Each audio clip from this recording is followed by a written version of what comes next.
Hi, this is Kaitlin Butler with the Science and Environmental Health Network, and joining me today is Bhavna Shamasunder, who is an assistant professor in the Urban and Environmental Policy Department at Occidental College. SEHN has the honor of having her as part of our board of directors as well.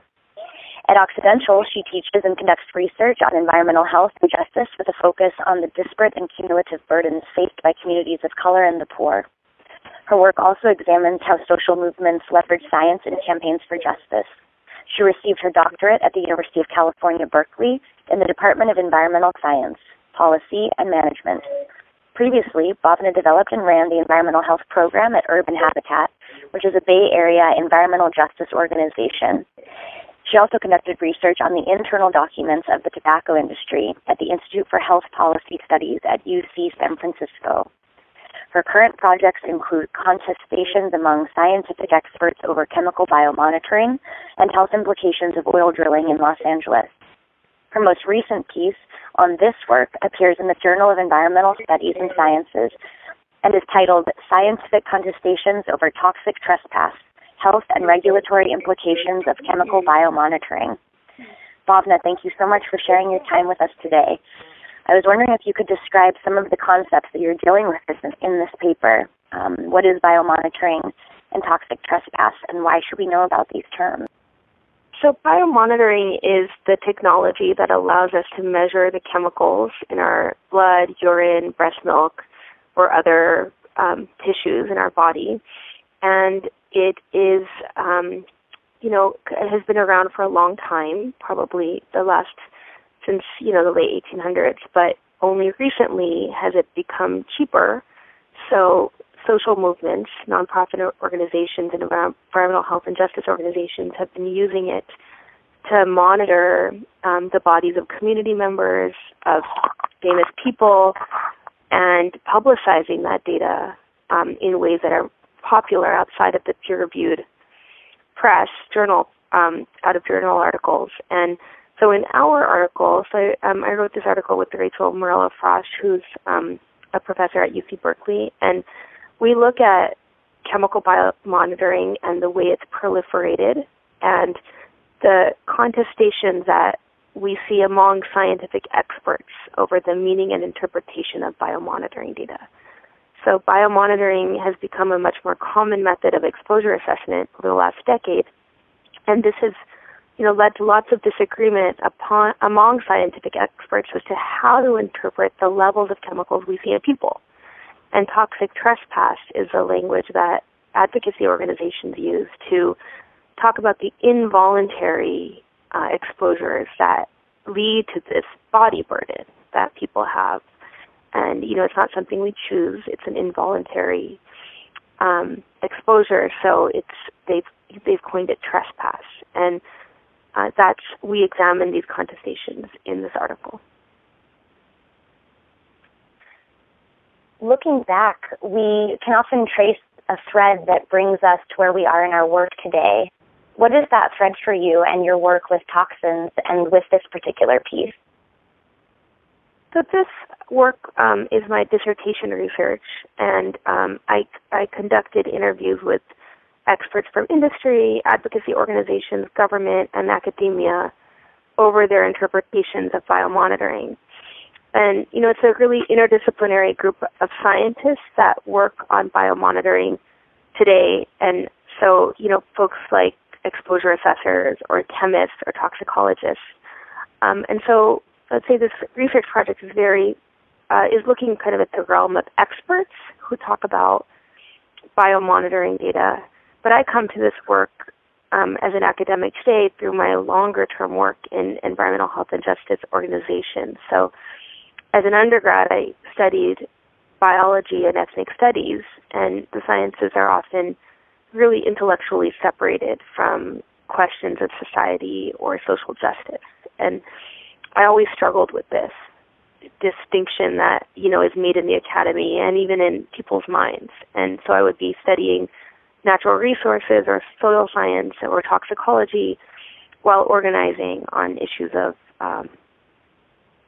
the graduate student union or reproductive justice. And it took me years to learn how to tie together the pieces that I was passionate about. So understanding ecology and the environment while also working on questions of social justice. And I think the environmental justice movement is where I found my first home after college, in thinking about these really important connections between science and the implications that science has on the ground to the lives of everyday people. And that scientists, look beyond the lab bench to see how their work has meaning, whether positive or negative, is really important. And so this leads to kind of the field of what some, academics do today, which is policy-relevant research, which are the questions that drive our work, are really the questions that communities are asking in their own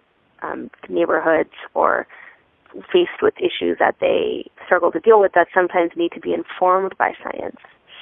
And so while this paper is thinking about how experts debate biomonitoring, what's important about it is that NGOs themselves, nonprofit organizations, community advocacy organizations have gained expertise and have scientists who are experts on issues of chemical exposure and biomonitoring, much like Ted Shetler is at SEHN, who work on the front lines of social movements also. And so we can't think about scientists as sort of the lab bench in a laboratory or necessarily only in academic institutions, that we have to think about science more broadly, and scientists who are having these debates are across these institutions. And so I think that's one of the things that informs this paper, that there's really important debates happening about what biomonitoring means, and that the players are not narrowly defined, that they are advocacy groups, they are government folks, they are academics who have very diverse positions. And I think this is why we talk about biomonitoring in the context of chemical policy reform, because the implication of this is that though we have, and I think the punchline of this paper is that though there is mounting evidence of chemical exposure in people and people's bodies, there is little policy movement or regulation, and a lot of that has to do with these kinds of scientific debates that happen often behind closed doors that the general public are not privy to. And SEHN also has this long history of work around toxins and ethics as a necessary companion of science and decision-making.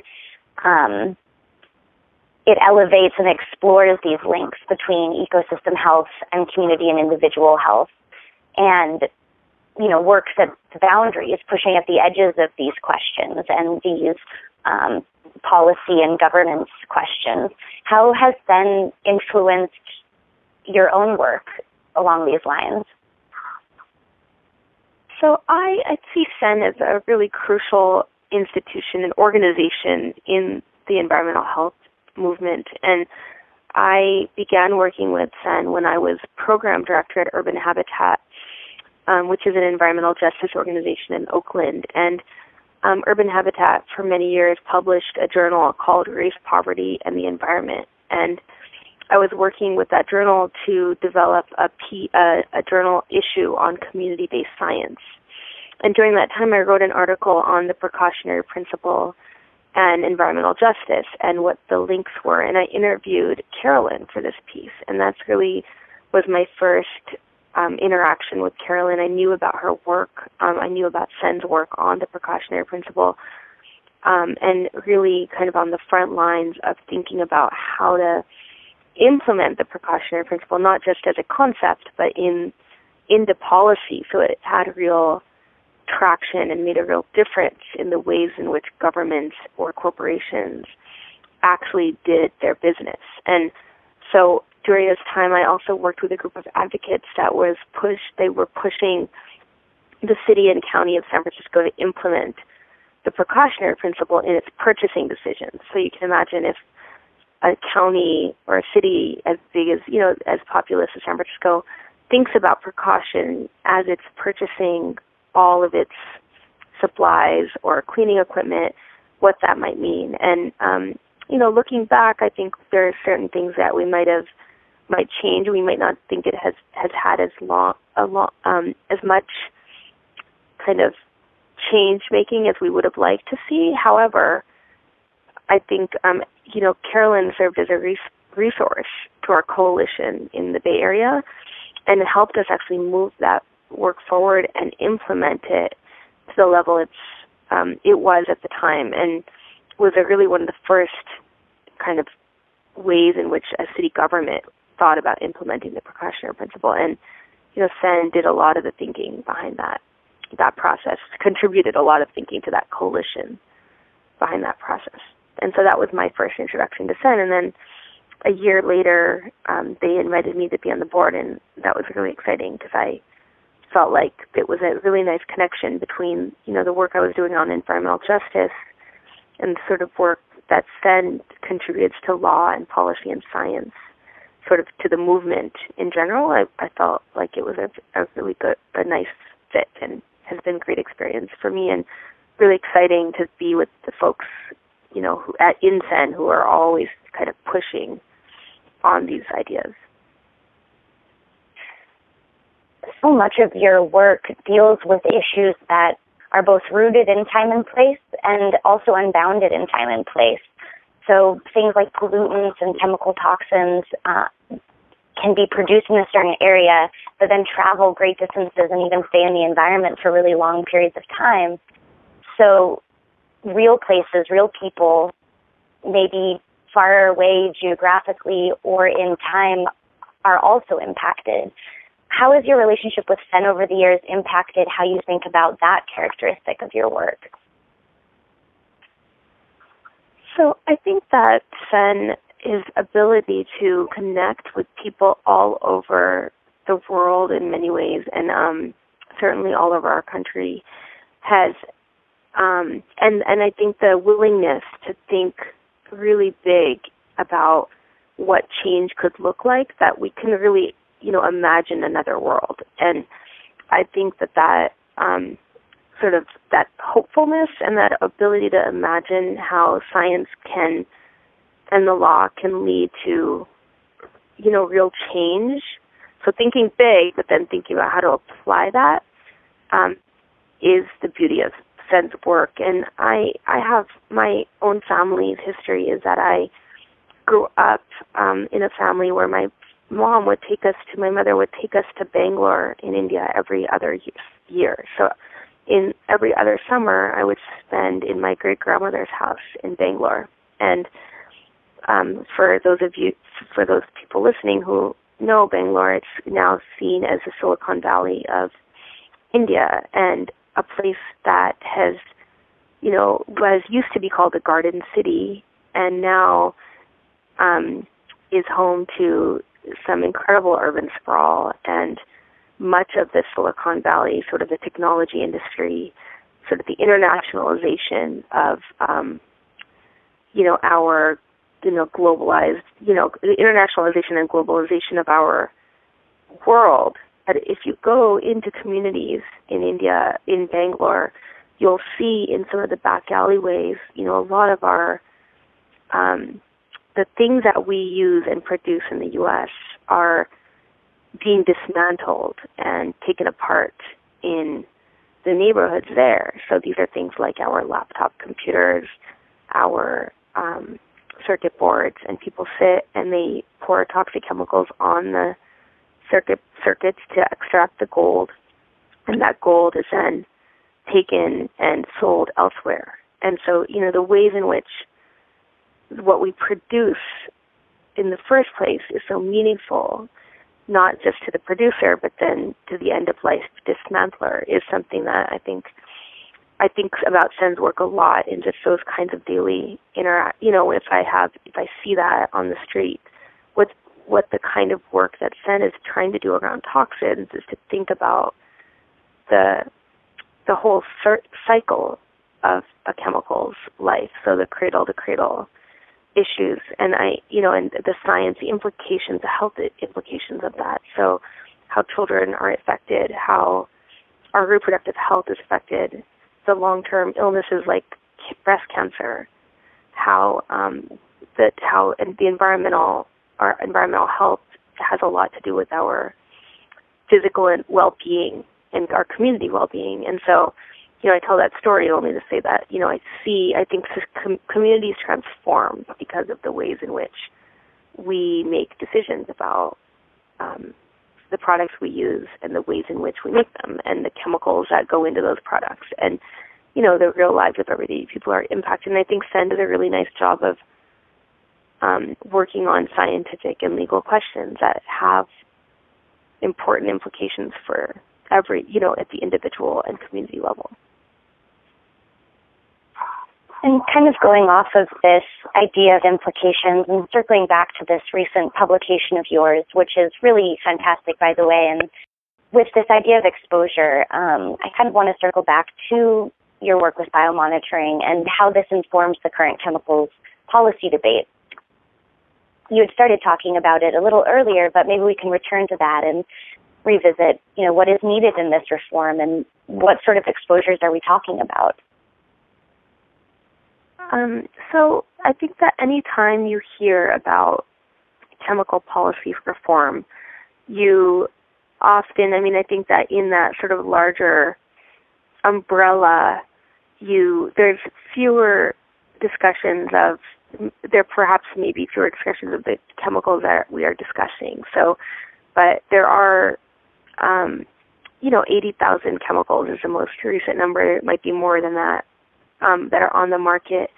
And most of these chemicals don't have a regulatory benchmark that are associated with them. So, for example, lead has a regulatory benchmark. We can say at 5 micrograms per deciliter, you trigger a lead poisoning, concern, and that it's an issue. We have a regulatory benchmark. But for most of the chemicals that are in commerce, we don't have any kind of regulation attached to it. However, we can biomonitor for many of them. Not all of them, but we can biomonitor for many. The Centers for Centers for Disease Control, they biomonitor for 212 different chemicals in the U.S. population. So we have a sense of how many chemicals of these, what our levels are. And biomonitoring is important for chemical policy reform because you have many chemicals such as bisphenol A, which is one of the chemicals that people talk about a lot, that we see in 93% of the population. So that means 93% of the people tested or monitored for the population level is of bisphenol A is that 93% of us have it in our bodies. So the question of what that means is why biomonitoring debates have become so contentious and so contested, because for advocacy groups, it's a meaningful, advocacy scientists, it's a meaningful number. We are exposed to a chemical that has been linked to adverse health effects at very low levels of exposure, and that triggers are, calls for us to have a response to these chemicals for that they should be considered a hazard. However, industry scientists often argue that we should take a risk-based approach, and that because these numbers, they might be pervasive and that they might be present in everybody, but that alone is not a meaningful number. It's not a meaningful metric. What is more meaningful for industry scientists is a government scientist, is that we think about what is a risk for having those chemicals in our bodies. That presence alone should not be cause for regulation, while for many consumers or community folks or advocacy scientists, the argument is that presence is of concern and that we need to consider presence in the context of other studies that show harm. And so this debate about the meaning and interpretation of biomonitoring data, what we're exposed to what's in our bodies, it's what leads to really these debates about should we or should we not regulate chemicals just because they're found in our bodies. And there's a disjunction, there's a break in opinion on this, largely, though, because I think industry groups and advocacy groups want to influence the regulatory process, and government scientists are really stuck in that feeling like they need to amass data in order to make a decision, and don't necessarily feel like they have the tools to be precautionary. And I think the question is that our regulatory structure, because it's risk-based, has some significant hurdles to overcome when you get to something like biomonitoring data, which is not incorporated into our regulatory system. But everyone's vying to figure out how it will be interpreted. And so advocacy scientists would like to see a hazards-based approach, and industry scientists would like to see a risk-based approach. And these two approaches to biomonitoring really are kind of reflect the larger debate of chemical policy reform overall. Thank you so much for that. It's incredibly helpful and really lays out kind of some of the complexity and the critical issues that are being talked about both on the Hill and on the ground right now around these topics. Before I let you go, I want to hear a bit more about what you're currently working on and what we can expect to be hearing from and reading from you in the future. So I'm currently working on projects. My most recent work is working in the city and neighboring areas of Los Angeles on issues of oil drilling. And so I think what most people might not know is that Los Angeles is very oil-rich. It's one of the most oil-rich, dense basins in the world. And we produce a lot of oil in LA. And as, the oil prices, the boom and bust of oil prices create a situation in which when property values in Los Angeles go up, oil drilling becomes less profitable, and it's more profitable to sell land for a house, for example. And when they go down, when oil prices go down, but when oil prices go up, it's more profitable to drill for oil. So we see in Los Angeles this landscape in which oil drilling, which has been happening here for 100 years, is adjacent to a very burdened, large population of 10 million people. And so people live side by side with oil production in their daily lives, and it's everywhere. And so my most recent work is thinking about what that proximity and density of oil drilling to people with implications for health and safety in communities in Los Angeles, and how we can think about that in the context of environmental justice. And some of the work that's happened that SEHN has worked on, that others have worked on, CalEnviroScreen, came out in California, to how that looks in terms of the cumulative impacts of pollution and exposure that communities face. So I'm working on that project with a coalition of groups, the Stand LA Coalition, Standing Together Against Neighborhood Drilling, Los Angeles. And it's a group of community groups that are working on to address, to find and enact policies to make their own lives and health safer, their community safer. Wonderful. Thank you. Thank you so much for telling us all about this and the recent publication and all the incredible work you're doing. It's a privilege for SEHN to have you on the board, and it's a privilege for me to be able to sit down and talk to you more about this incredible work. So thank you so much. Yeah, of course, you're welcome. It's always great to talk to SEHN. Well, we will talk again soon, and looking forward to all of this and more in the coming years. Great. Thank you.